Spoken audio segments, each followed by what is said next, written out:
Alguns dias atrás eu fiz um vídeo aqui falando sobre um influenciador infantil, o Gato Galáctico, que é o Ronaldo Souza, que teria publicado uma foto tomando leite, e isso supostamente seria um apito para cachorro com um sinal, com uma simbologia supremacista branca. E aí o Ronaldo Souza se manifestou sobre isso, né? Foi uma tremenda repercussão, as pessoas comentaram isso e compartilharam a foto, e isso gerou um enorme debate na internet. E aí o Ronaldo publicou anteontem, publicou aqui um tweet falando sobre isso, né? Vou ler para vocês, depois podemos pensar algumas coisas sobre isso aqui. Então diz o Ronaldo, o Gato Galáctico, o seguinte: ontem fui alvo de críticas por beber leite cru e supostamente fazer associações a mensagens de supremacia. Isso é uma mentira absurda. Abomino o nazismo e todas as formas de autoritarismo e violência. Não tem envolvimento com grupos supremacistas, tampouco neonazistas. Por aqui, defendemos a paz e, em nome dela e do bem-estar da minha família, que está sendo afetada por essa situação, e de qualquer pessoa que possa ter se sentido ofendida, irei remover a publicação. No meu canal temos um compromisso diário com a mensagem que é transmitida a todos que nos acompanham e, em hipótese alguma, permitirei a disseminação de informações falsas. Agradeço ao carinho e compreensão de todos. E então ele vem aqui e se manifesta repudiando, dizendo que ele não estava fazendo isso, que não foi um apito para cachorro, que não foi, uma mensagem para grupos supremacistas, que ele repudia autoritarismo, que ele abomina o nazismo. Então ele vem aqui se manifestar em relação a essa questão. É claro que nessas circunstâncias, como eu falei no vídeo anterior sobre isso, no vídeo sobre apito para cachorro, que esse tipo de simbologia ela é tão ambígua que dá margem a múltiplas interpretações. Pode ser uma coincidência bizarra, pode ser algo que ele fez sem ter a menor ideia do que estava fazendo, mas pode ser também que havia uma intenção por trás disso. Ele vem aqui dizer que não, ele vem aqui recusar essa pecha de nazista, e aí é claro que isso gera a ideia de que quem observou alguma coisa nesse símbolo, nessa imagem, é um paranoico, uma pessoa que está delirando e está vendo, fantasma atrás da moita. E, na verdade, como eu falei aqui no outro vídeo, essa simbologia ela é utilizada de maneira explícita por certos grupos e de maneira, indireta por outros grupos também, para sinalizar alguma coisa. O Trump fazia isso, por exemplo, o Bolsonaro fazia isso, então a gente sabe como esses símbolos, esse gestual, essas imagens são usadas nesse sentido. A desculpa do Ronaldo não colou para muita gente, até porque eles encontraram outras imagens dele, e aqui eu vou mostrar para vocês outras imagens dele anteriores, e isso para as pessoas serve como fundamento de que de fato foi um apito para cachorro. Então tem lá a imagem do copo de leite, como eu mostrei no outro vídeo. Aqui tem uma imagem dele fazendo um ok. E aí a gente já falou também anteriormente sobre isso, quando houve o caso do Felipe G. Martins, que estava numa sabatina no Senado, e ele fez esse gesto na lapela dele, e na época foi interpretado como um apito para cachorro também, porque o ok seria um símbolo de white power. E aí esse aqui também seria um outro símbolo, ou um suposto apito para cachorro feito pelo Ronaldo em outras circunstâncias. E aí uma outra história também que foi compartilhada, as pessoas mostraram aqui publicamente, quando ele mostrou aqui o exame de gravidez da esposa dele. Tá a foto dele, a esposa e a criança, e aí ele põe essa foto e ele está com o dedo fazendo o ok, supostamente fazendo esse símbolo que seria de white power. E aí alguém retweetou essa imagem e colocou aqui: Ronaldo Salvador da raça PQP meu herói. E aí ele botou um emoji ali com, dando uma saudação ali, tipo...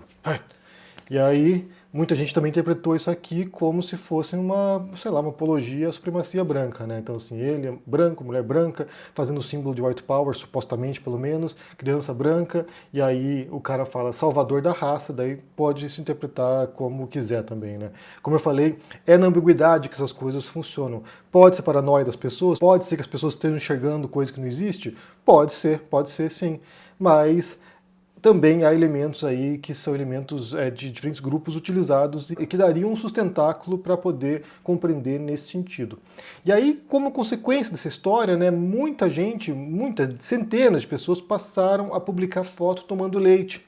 E aí é um tipo de trollagem, é uma brincadeira, entre aspas, que acaba reforçando também a mensagem. Então, para você ver como essa dinâmica da internet ela é totalmente descabida e bizarra. Então agora estão brincando com um símbolo que tem sido associado aos supremacistas brancos. É como se, para trollar uma acusação de alguém de nazista, as pessoas passassem a publicar suásticas nas suas páginas para trollar, para fazer brincadeira, né? Então, assim, é uma situação, como eu falei, que opera numa zona cinzenta de ambiguidade que pode dar margem para essa paranoia, né? Olha só, estamos vendo coisa que não existe, mas também não é totalmente descabida, não é totalmente sem fundamento. Bem, essa história de semana, como eu falei, não colou a desculpa do Ronaldo para muita gente, né? Mas, mais uma vez, a gente observa como as coisas se dividem em linhas ideológicas completamente, né? De um lado, as pessoas abraçando o Ronaldo, inclusive isso aqui reforça o vídeo que eu falei sobre o Sacani, né? Essa semana também, quando eu li um texto aqui indicando que as críticas feitas ao Sacani, o modo como elas foram feitas, né, que não são apenas críticas razoáveis e sensatas e, sabe, e que têm algum tipo de valor. Muitas vezes são ataques diretos, são ameaças, então isso acaba repelindo as pessoas, jogando todo mundo para o outro lado.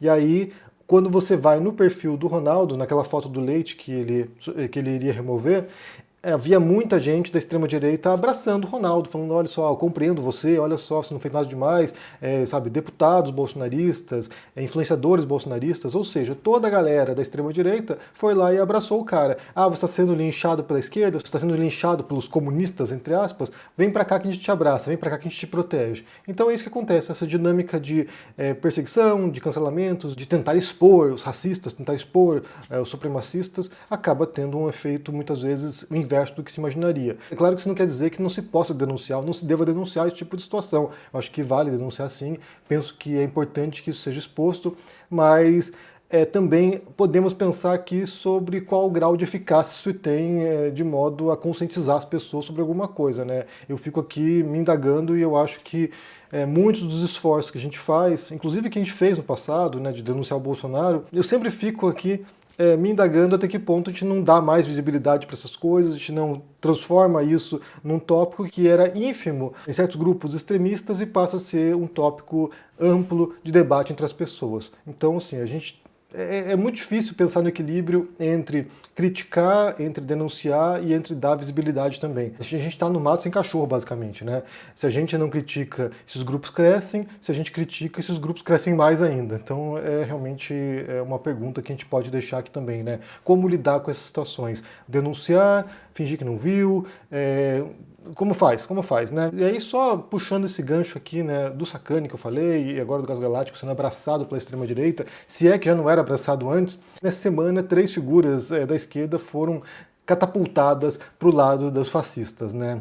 O primeiro deles foi o Jones Manuel. Jones Manuel, comunicador, influenciador marxista, é um crítico recorrente do governo Lula, e ele teve um vídeo dele que viralizou e ele foi compartilhado por influenciadores da extrema-direita. Foi compartilhado primeiro pelo Kim Paim, que é um olavista, e depois foi compartilhado pelo Eduardo Bolsonaro. Eu vou ver com vocês o vídeo que viralizou e depois falar um pouquinho sobre isso. O Kim, ele pega as críticas que eu faço ao governo Lula, e aí eu faço mesmo, viu, gente? E aí você vem com esse discursozinho, não, Jones, as críticas que você está fazendo está sendo usado pela extrema-direita. É muito fácil de resolver, meu parceiro. Basta não querer atacar a aposentadoria dos trabalhadores. Aí eu não faço a crítica. Basta não querer atacar o piso constitucional da saúde e da educação. Aí eu não vou fazer a crítica ao ataque ao piso constitucional da saúde e da educação. Basta não privatizar presídio. E aí eu não vou fazer a crítica à privatização do presídio. Basta não estar usando dinheiro do BNDES para privatizar escola, hospital, posto de saúde, presídio, estrada e tudo que você imaginar. Aí eu não vou fazer a crítica, entendeu? É bem simples. Então, aqui você tem o Jones Manuel justificando as críticas que ele faz ao governo Lula. E aí ele fala, olha, eu não criticaria se não houvesse atos do governo dos quais eu discordo veementemente e que me parecem estar atacando os direitos da classe trabalhadora. Mesmo se eu discordasse de tudo que o Jones dissesse, de todas as vírgulas e pontos que ele utiliza para se expressar, mesmo se eu discordasse de tudo, eu discordo de muita coisa do que o Jones pensa e como ele procede, mas mesmo se eu discordasse de tudo, eu não discordo do direito dele de criticar o governo PT. Sinceramente, inclusive eu já falei outras vezes aqui sobre esse tópico, né, como muitas vezes a crítica produtiva deveria vir do próprio campo de quem está no governo. Não acho que seja tarefa apenas da oposição política criticar as ações de um governo, ou de um candidato, de um político, ou do que quer que seja. Eu acho que é muito importante que o campo da esquerda seja capaz de refletir sobre o que o presidente Lula faz, sobre o que o governo dele está fazendo. Então isso é fundamental para que o governo possa modular, inclusive, a sua rota, né? Se você tem críticas da extrema-direita, ou sei lá, da direita, ou da oposição, é o que se espera. Por definição, a oposição é isso. A oposição são os grupos que estão se opondo ao seu governo e que tentaram disputar a eleição contra você e perderam. Então, assim, esperar crítica da oposição por definição, isso. Quando vem críticas do próprio campo, eu acho que isso serve como bússola, inclusive, bússola política, uma bússola, sabe, moral muitas vezes, uma bússola que aponta a direção que o campo progressista, ou o campo de esquerda, porque leninista não é progressista, né, é revolucionário, então são outros 500, mas aponta um caminho que essas pessoas que ajudaram a te eleger estão vendo o seu governo, estão discordando de práticas suas e estão tentando indicar, olha só, você prometeu tal coisa, você indicou tal coisa, então siga nessa direção da sua campanha, daquilo que você prometeu quando era candidato. Então me parece fundamental que a esquerda também esteja disposta a criticar o Lula, que esteja disposta a apontar os erros, inclusive a militância petista também deveria fazer isso, né? Para mim é muito perigoso quando você tem esses grupos, né, que são acríticos e que tendem a relativizar e passar pano para tudo que um político faz. É um erro isso aqui. Eu entendo que o Jones tem esse direito e outras pessoas também deveriam ter esse direito de criticar ações, atitudes, escolhas, decisões do governo Lula. Me parece importante que alguém venha e fale isso, incluindo o Jones. Ah, mas a extrema-direita está utilizando as críticas do Jones. Bem, aí paciência, de fato, aí paciência, né? Então, assim, agora vai se recusar a se manifestar, vai se calar a boca porque tem medo de como os opositores vão usar o que está falando. Aí, sinceramente, é ser cagão, né? É ser covarde. Então, assim, não me parece que é um procedimento que deveria ser adotado. Aí outra pessoa que também estão tentando jogar para o campo da extrema-direita sou eu, né? Eu falei sobre isso num vídeo recente aqui, o Humberto Matos fez um vídeo aí de mais de 1 hora lá, eu ainda vou ter que assistir e analisar alguns pontos com vocês aqui, já conheço os argumentos do Humberto, né? Tentando me jogar para o outro lado também, ele faz desde sempre isso, faz desde, sei lá, de 2019 que ele faz isso, então assim, conheço bem o discurso vazio do Humberto nesse sentido. E aí também vai no mesmo sentido, né, de que aquilo que estou falando, ao criticar, por exemplo, a adesão ou sei lá, a passação de pano de grupos sectários de esquerda para a Coreia do Norte, que ao criticar isso eu estaria armando a extrema-direita, estaria me alinhando com o discurso da extrema-direita. Bem, minha posição sobre isso aqui sempre foi muito clara, né? Sempre recusei e sempre condenei essa postura de certos grupos de esquerda de tentar relativizar crimes de governos autoritários de esquerda, de, sabe, passar pano para autoritarismo de esquerda, de tentar, sabe, fingir que não tem problema ou que os problemas são muito menores do que no capitalismo. Não, aí não dá. Sinceramente, ali na questão da Coreia do Norte, eles têm um país isolacionista, que é considerado por várias organizações como o país que tem a pior censura estatal de todos os países do mundo. Então, assim, você tem um país no qual o governo exerce sim pressão sobre a imprensa, controle, né? Não é impressão, é controle sobre a imprensa, controle sobre a universidade.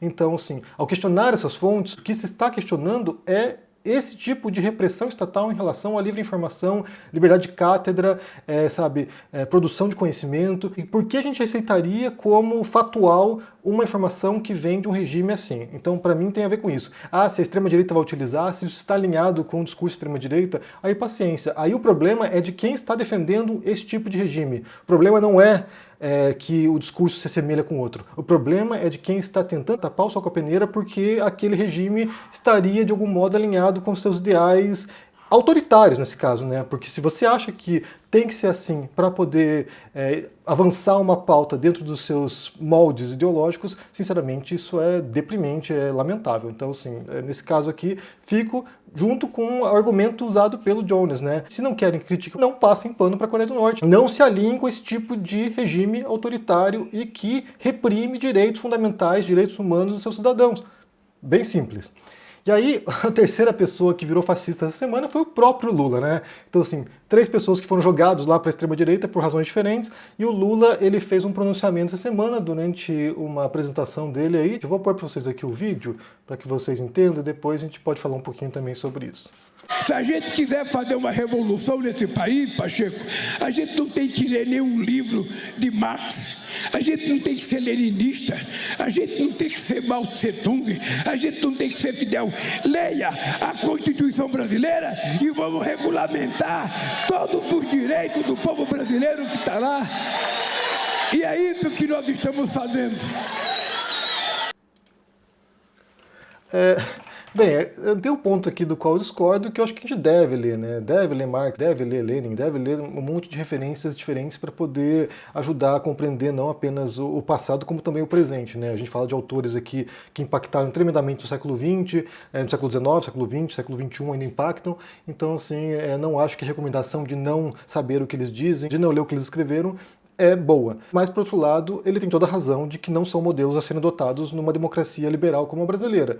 Se a ideia é você defender direitos essenciais de brasileiros, não é na cartilha do Lenin que você vai encontrar. Aí ele vai e se remete à Constituição, né? E aí você tem uma Constituição que é muito bonita na letra, né? Uma Constituição de inspiração liberal, uma Constituição que já vem sob a inspiração também da Declaração Universal de Direitos Humanos. Tem muitos direitos importantes que são resguardados na Constituição e, de fato, se esses direitos fossem preservados e se esses direitos fossem respeitados, isso aqui daria uma qualidade de vida tremenda para os cidadãos brasileiros, né? Então, assim, nesse sentido, ele defende, né? O Lula defende que se quiser uma revolução no Brasil, basta seguir a Constituição, porque ela já está prevendo vários direitos que seriam vistos ali, talvez, num sentido mais abrangente, como socialistas, talvez, né? Por exemplo, a gente pode ler aqui vários desses direitos, né? São vários artigos aqui. Você tem dos direitos e garantias fundamentais, individuais e coletivos, por exemplo, direito à livre manifestação de pensamento, de que ninguém vai ser torturado, por exemplo, de que é inviolável a liberdade de consciência, de crença, que ninguém será privado de direitos por motivo de crença religiosa ou convicção filosófica ou política,